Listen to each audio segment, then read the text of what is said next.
Hi all, இன்னைக்கு healthy and tasty ragi idli உளுத்தம் பருப்பு இல்லாமல் எப்படி செய்யலான்னு பார்க்கலாம் வாங்க. இதுக்கு நான் 1 கிளாஸ் ராகி எடுத்திருக்கேன். அதோட 1 கிளாஸ் மில்லட், எந்த மில்லட்டாவது சேர்த்துக்கோங்க. நான் வரகு அரிசி எடுத்திருக்கேன்.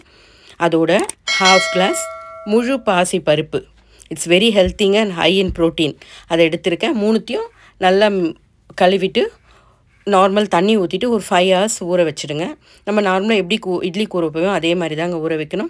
அதேமாதிரி நம்ம இட்லிக்கு அரைக்கிற மாதிரி கிரைண்டரில் போட்டு இட்லிக்கு அரைக்கிற பதத்தில் அரைச்சிக்கலாம். பட் இது அரைக்கிற டைம் கொஞ்சம் ஜாஸ்தியாகும். ஏன்னா ராகி முழுசாக போட்டிருக்கனால அரைப்பட கொஞ்சம் லேட் ஆகும்.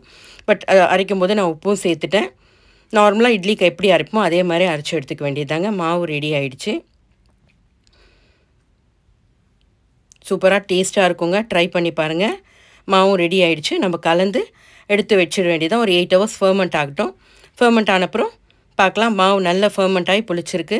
எவ்வளோ வேணுமோ அவ்வளோ எடுத்துக்கிட்டு நம்ம இட்லி நார்மலாக எப்படி இட்லி மாவு பதத்தில் கரைச்சிட்டு இதுக்கு சோடா மாவு அதெல்லாம் எதுவுமே போட வேண்டாங்க. அப்படியே கலந்து ஊற்றி வைக்கலாம். ரொம்ப சாஃப்டாக ரொம்ப டேஸ்ட்டாக இருக்கும். பசங்களுக்கு சொல்லி கொடுக்கலாங்க. எப்பயுமே ஒரே மாதிரி வெள்ளையாக இட்லி சாப்பிட்டே பழகியிருப்பாங்க. எந்த டிஃப்ரென்ஸும் இருக்காது. நம்ம இட்லி மாதிரியே தான் இருக்கும். பட் கலர் மட்டும்தான் வேறு மாதிரி இருக்கும். Ready, idli ready. பாருங்கள், நான் உங்களுக்கு உடச்சி காட்டுறேன். நம்ம இட்லி நல்ல சாஃப்டாக புசு புசுன்னு இட்லி நல்லாயிருக்கும். ட்ரை பண்ணி பாருங்கள். பிடிச்சிருந்தா கமெண்ட் பண்ணுங்கள், லைக் பண்ணுங்கள், சப்ஸ்கிரைப் பண்ணுங்கள். தேங்க்ஸ் ஃபார் வாட்சிங். Thank you all.